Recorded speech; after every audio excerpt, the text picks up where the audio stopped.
Hey guys, in this video, I'll show you how to withdraw from PrizePicks to Apple Pay. Alright, let's begin. First, open the PrizePicks app and click on Withdraw Funds. Select the amount you wish to withdraw. Alternatively, you can access the settings by clicking on the three bars icon at top left corner and scrolling down to find Request Withdrawal. Click on this option and enter the amount you want to withdraw. It's important to note that Apple Pay may not be available for withdrawals for many users.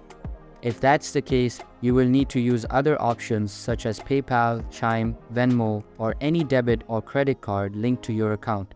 While you cannot directly transfer funds to Apple Pay, you can use a credit card associated with it for your transactions. Make sure your payment method is set up correctly before attempting the withdrawal. If you encounter any issues, double-check your account settings and ensure that all information is accurate.